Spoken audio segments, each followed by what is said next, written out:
Assalamualaikum warahmatullahi wabarakatuh. Halo teman-teman, di sini saya akan mempresentasikan artikel ilmiah yang telah saya kembangkan, yang mana artikel ini merupakan tugas akhir dari mata kuliah Seminar Pendidikan Matematika. Untuk itu, saya berterima kasih kepada Bapak Asisten Profesor Febrian SPD MSc selaku dosen pengampu dari mata kuliah ini dan juga sebagai pembimbing dalam penulisan artikel ilmiah saya ini. Nah, seperti yang dapat teman-teman lihat bahwa artikel saya berjudul Melatih Kemampuan Literasi Matematika Siswa melalui soal berstandar PISA dengan konteks permainan tradisional, yang mana artikel ini disusun oleh saya sendiri yaitu Muhammad Afandi dengan NIM 1703842002024. Nah, baiklah, dalam penulisan artikel ini terdiri dari 4 bagian utama. Yang pertama yaitu pendahuluan, yang kedua yaitu metode penelitian, yang ketiga yaitu hasil dari pembahasan, dan yang terakhir adalah kesimpulan. Bagian pertama yaitu pendahuluan. Nah, seperti yang dapat teman-teman lihat bahwa pendahuluan ini terdiri dari 3, yaitu latar belakang masalah, kemudian rumusan masalah, dan yang terakhir yaitu tujuan penelitian. Nah, kita masuki bagian pertama yaitu latar belakang masalah. Yang pertama yaitu awal masalah, yaitu pembelajaran matematika. Nah, seperti yang kita ketahui, di Indonesia sendiri pelajaran matematika sudah diterima oleh siswa mulai dari SD maupun sampai ke perguruan tinggi. Seperti yang dikemukakan oleh Franky bahwa secara formal pembelajaran matematika diterima oleh peserta didik di Indonesia yaitu ketika duduk di bangku sekolah dasar. Nah, adapun tujuan dari pembelajaran matematika ini tidak hanya semata menghitung maupun menghafal, namun ada tujuan utama daripada pembelajaran matematika ini, yaitu bagaimana siswa mampu menggunakan dan mengaplikasikan matematika di dalam kehidupannya sehari-hari. Nah, yang kedua yaitu literasi matematika. Nah, seperti yang saya jelaskan sebelumnya bahwa siswa mampu menggunakan maupun menerapkan matematika dalam menyelesaikan permasalahan-permasalahan yang ada di kehidupan sehari-harinya. Nah, itulah yang dinamakan dengan literasi matematika. Nah, seperti yang kita ketahui bahwa jumlah peserta didik yang ada di Indonesia itu sangatlah luas. Nah, untuk itu Indonesia sendiri ingin mengetahui bagaimana kemampuan literasi yang dimiliki oleh siswa Indonesia. Nah, untuk itu Indonesia mengikuti sebuah studi internasional yang bernama studi PISA. Nah, studi PISA ini merupakan studi internasional yang dilakukan untuk menilai kemampuan siswa berusia 15 tahun dalam melakukan literasi membaca, literasi matematika, dan juga literasi sains. Nah, studi PISA ini dilaksanakan atau diselenggarakan oleh suatu organisasi ekonomi yang berada di Paris, Prancis, yaitu organisasi OECD. Nah, studi PISA ini dilakukan sejak awal tahun 2000, yaitu pertama kali studi PISA ini dilaksanakan hingga sampai ke 7 kalinya, yaitu pada tahun 2018. Nah, Indonesia sendiri sudah mengikuti studi PISA ini sejak pertama kali studi ini diselenggarakan, yang mana yaitu Indonesia sudah mengikuti dari tahun 2000 hingga 2018, sehingga Indonesia sudah berpartisipasi sebanyak 7 kali. Nah, kemudian kita masuk ke masalahnya, bahwa setelah 7 kali keikutsertaan, Indonesia hanya mampu bertahan di 10 peringkat terbawah daripada negara-negara yang juga berpartisipasi dalam studi PISA. Nah, dapat teman-teman lihat di sini adalah tabel perolehan hasil literasi matematika siswa Indonesia dalam studi PISA, yaitu selama 7 kali keikutsertaan, yang mana hasilnya sangat tidak memuaskan, yaitu siswa Indonesia hanya mampu berada di peringkat 10 terbawah. Bahkan ada salah satunya yaitu hampir berada di peringkat terakhir.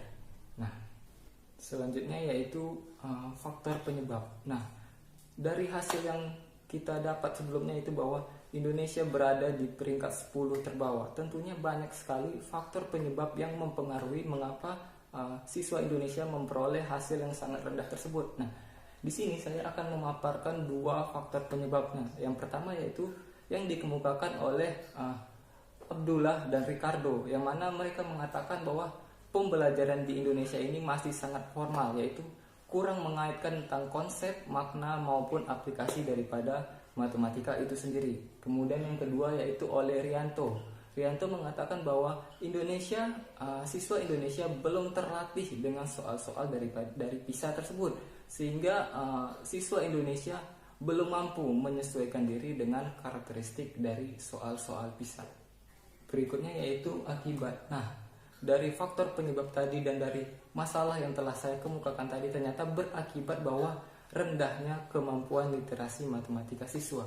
Nah, dapat teman-teman lihat di sini adalah peta penyebaran negara-negara yang berpartisipasi dalam studi PISA. Nah, seperti yang teman-teman lihat bahwa peta di sini yang berwarna abu-abu itu negara yang bukan peserta dari studi PISA. Dan dapat teman-teman lihat bahwa negara Indonesia diberikan warna merah. Hal ini menunjukkan bahwa kemampuan literasi matematika siswa di Indonesia sangatlah rendah. Nah, untuk itu perlu perbaikan atau perlu penanganan yang khusus bagaimana mengatasi masalah ini.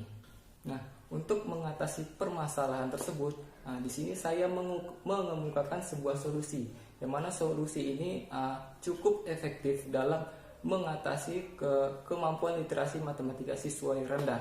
Yang mana solusi itu yang pertama, melatih kemampuan literasi matematika siswa dengan soal-soal berstandar PISA.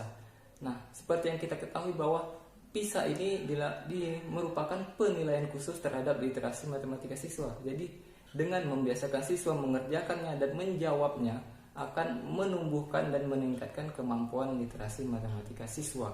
Nah, selanjutnya yaitu menggunakan konteks-konteks yang dekat dengan keseharian siswa, yaitu salah satunya permainan tradisional. Seperti yang kita ketahui bahwa siswa yaitu berada pada usia anak-anak, yaitu usia yang masih gemarnya dengan bermain. Nah, mungkin dengan menggunakan konteks permainan ini, siswa akan tertarik untuk belajar dan secara tidak langsung penggunaan soal PISA yang menggunakan konteks permainan tradisional ini bisa meningkatkan kemampuan literasi matematika siswa. Baik, selanjutnya rumusan masalah.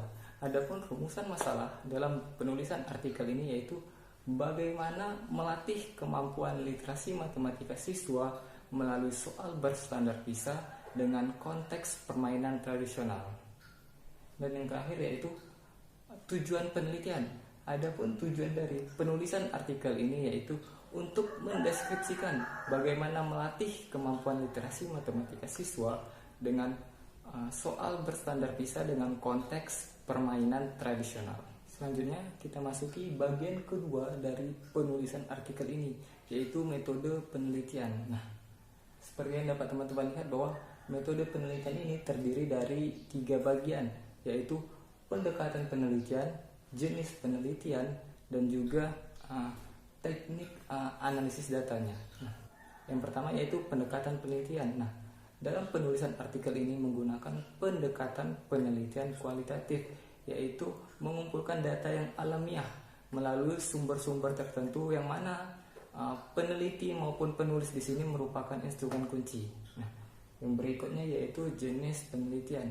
Nah, jenis penelitian yang digunakan dalam penulisan artikel ilmiah ini adalah jenis penelitian kepustakaan, yang mana penelitian ini dilakukan dengan mengkaji literatur yang ada untuk mendapatkan teori-teori mengenai judul dari artikel ini, yang mana sumber-sumber dalam penulisan artikel ilmiah ini dapat berupa dari jurnal ilmiah, artikel ilmiah, buku maupun dari internet. Nah, yang mana data yang diperoleh dari penelitian ini berupa data sekunder maupun data primer. Selanjutnya yaitu teknik analisis data. Nah, dapat teman-teman lihat bahwa teknik analisis data di sini menggunakan 3 tahapan. Yang pertama yaitu organize, sintesis, dan juga identify. Nah, organize di sini kita mengumpulkan berbagai literatur, yang mana kita mencari keterkaitan antar literatur tersebut sesuai dengan judul dari artikel ini.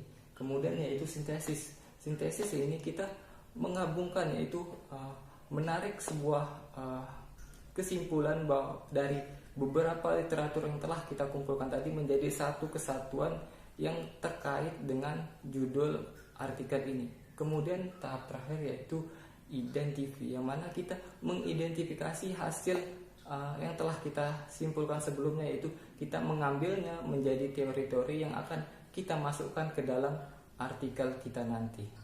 Selanjutnya bagian ketiga dari penulisan artikel ilmiah ini, yaitu hasil dan pembahasan. Nah, seperti yang teman-teman lihat bahwa hasil dari pada penulisan artikel ilmiah ini yaitu kemampuan literasi matematika berdasarkan PISA, yang mana ini merupakan hasil dari kajian literatur yang dilakukan sebelumnya, yang mana ini merupakan teori-teori tertulis yang kita dapat dari sumber-sumber literatur tersebut. Selanjutnya, definisi literasi matematika pada PISA. Nah, OECD sebagai organisasi yang menyelenggarakan PISA ini mendefinisikan literasi matematika adalah kemampuan individu dalam bernalar dan mengkomunikasikan sebuah ide maupun kreativitas dalam pembelajaran matematika dengan menggunakan prosedur, fakta maupun alat-alat matematika dalam mengatasi atau memecahkan dan menafsirkan sebuah solusi dalam mengatasi sebuah permasalahan yang terjadi di kehidupan sehari-hari. Selanjutnya yaitu komponen literasi matematika pada PISA. Nah, seperti yang dapat teman-teman lihat bahwa komponen di sini terdiri dari 3, yaitu proses. Proses di sini merupakan sesuatu yang dapat dilakukan oleh siswa ketika dia melakukan atau menjawab soal tersebut. Nah, kemudian yang kedua yaitu konten. Konten di sini adalah isi atau materi yang disajikan di dalam soal PISA tersebut.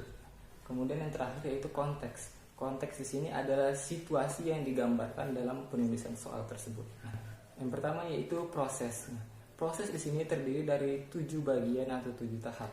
Di mana yang pertama yaitu komunikasi, yaitu siswa mampu mengkomunikasikan permasalahan yang terjadi. Kemudian yang kedua yaitu matematisasi, yang mana siswa mampu mengubah atau menafsirkan permasalahan yang ada di kehidupan sehari-harinya menjadi dalam model matematika. Kemudian yang ketiga yaitu representasi, yang mana siswa mampu mengubah bentuk dari permasalahan tersebut ke dalam bentuk grafik, gambar maupun bagan. Nah, selanjutnya yaitu penalaran dan argumen, yang mana siswa mampu berpikir kritis untuk menemukan suatu penyelesaian masalah sehingga ia mampu membuktikan dari kebenaran penyelesaian tersebut. Kemudian merancang strategi penyelesaian masalah, di mana soal di sini, soal PISA yang dikembangkan sini mampu membuat siswa untuk dapat merancang atau berkreativitas dalam menyelesaikan permasalahan yang mereka hadapi ini. Kemudian yaitu penggunaan simbol. Nah, penggunaan simbol di sini yaitu menggunakan simbol-simbol matematika seperti pi, tambah, kurang, bagi, kali, dan lain-lain sebagainya. Kemudian yang terakhir yaitu menggunakan alat matematika. Alat matematika di sini bisa seperti penggaris, jangka, kalkulator, maupun aplikasi pada Android. Selanjutnya yaitu konten atau isi. Nah, konten di sini terdiri dari 4. Yang pertama yaitu ketidakpastian dan data. Ketidakpastian dan data ini seperti kombinasi, permutasi maupun peluang. Kemudian yaitu perubahan dan hubungan, dan ini materi dalam kurikulum itu seperti fungsi dan aljabar. Kemudian yang ketiga yaitu ruang dan bentuk. Ruang dan bentuk ini pada materi bidang datar dan bangun ruang. Kemudian yang terakhir yaitu kuantitas. Kuantitas ini materi yang berhubungan dengan bilangan seperti angka, penjumlahan, dan seterusnya.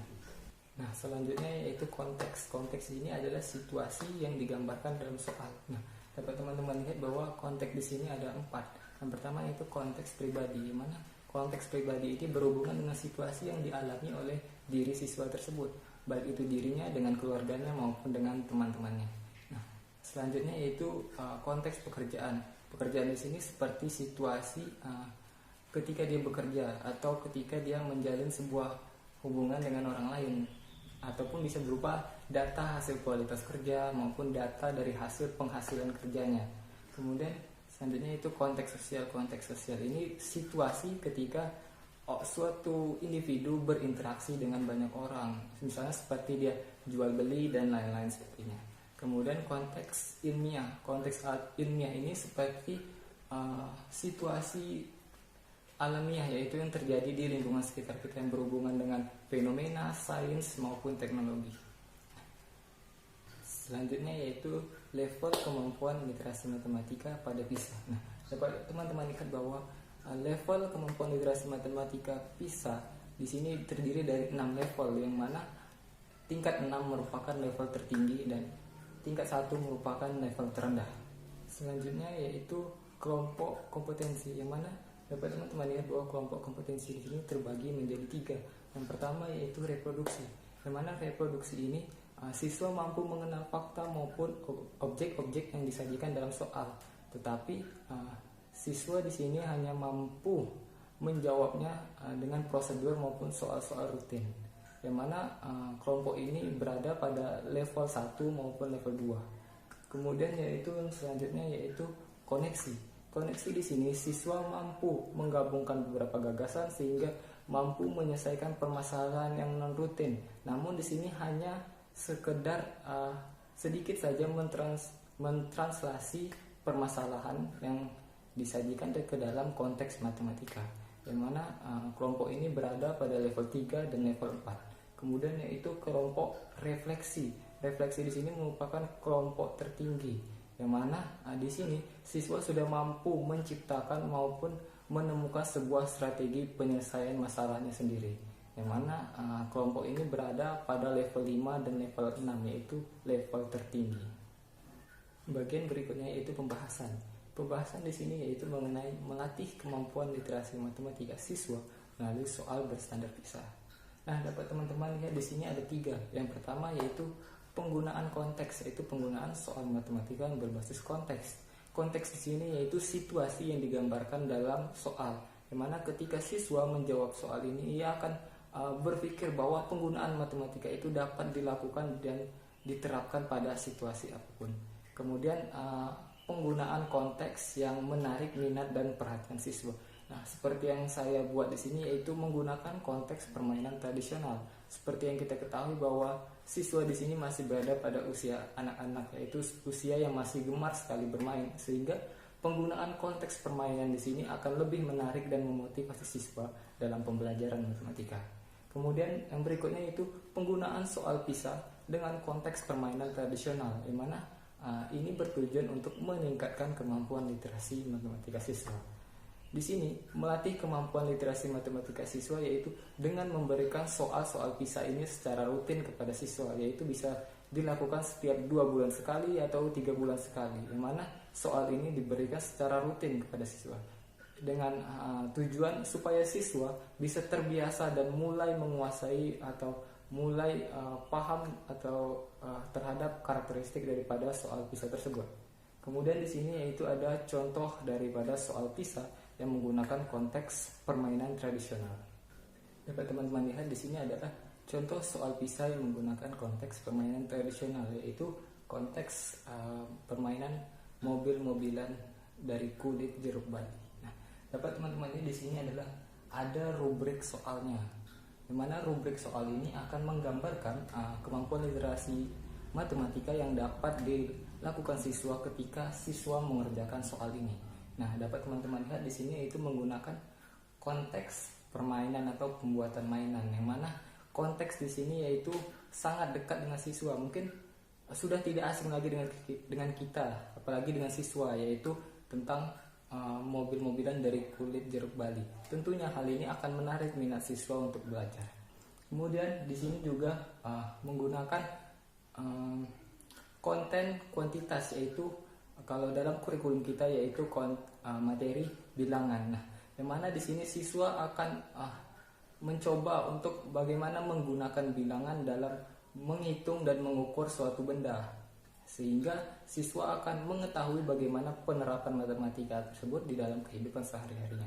Kemudian di sini ada disajikan dalam level 3 dan dalam kelompok koneksi, yang mana level 3 dan kelompok koneksi ini siswa mampu menemukan sebuah strategi penyelesaian masalah yang sederhana.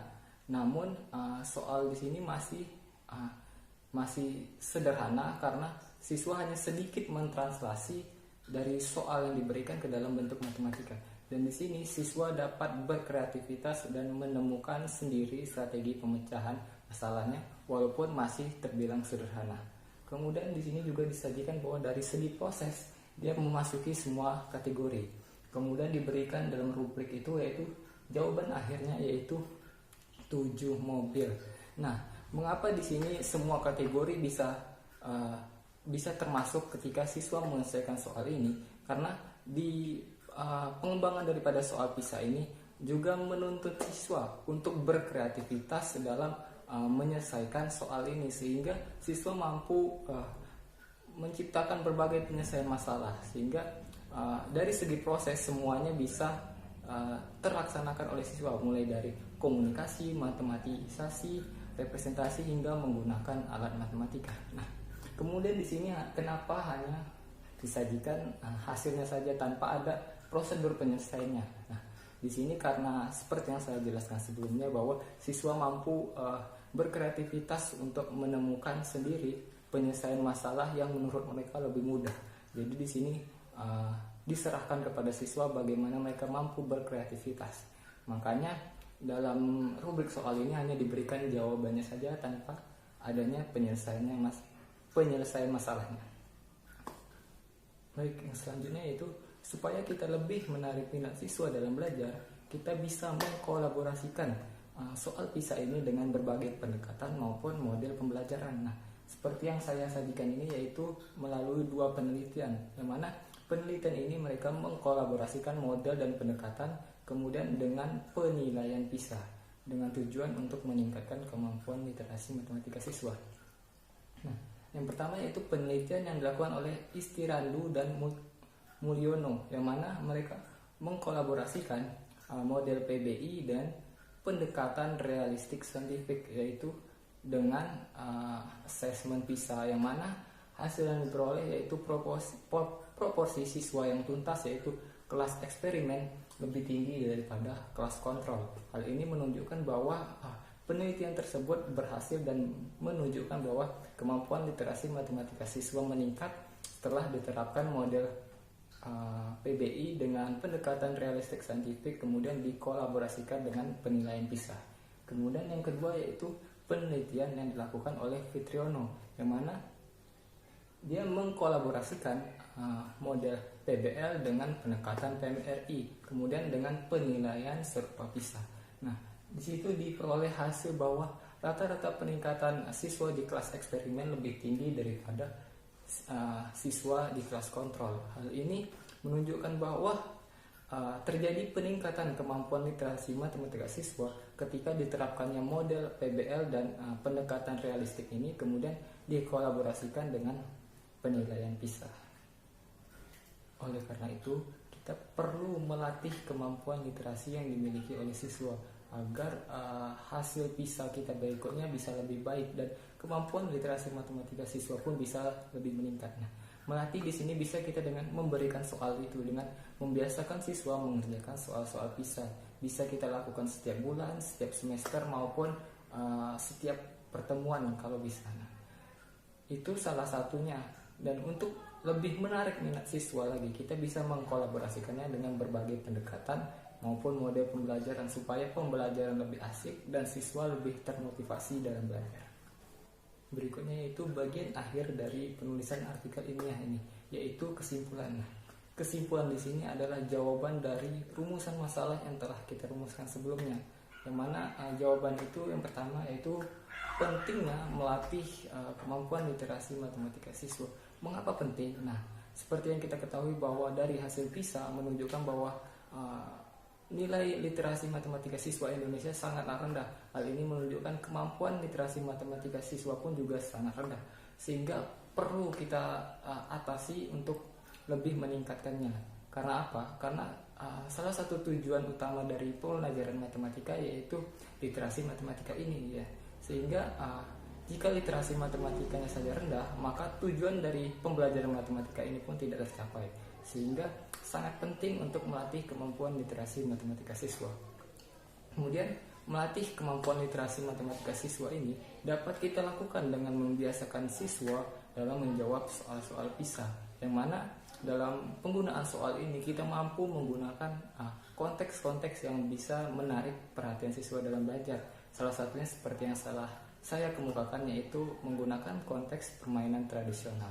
Supaya apa? Supaya siswa lebih termotivasi, karena soal yang digunakan di sini sangat dekat atau sangat sering terjadi oleh siswa itu atau sangat sering dimainkan oleh siswa tersebut. Nah, dan juga untuk lebih menariknya, kita bisa menggunakan berbagai pendekatan maupun model pembelajaran agar pembelajaran ini lebih asik dan lebih menarik.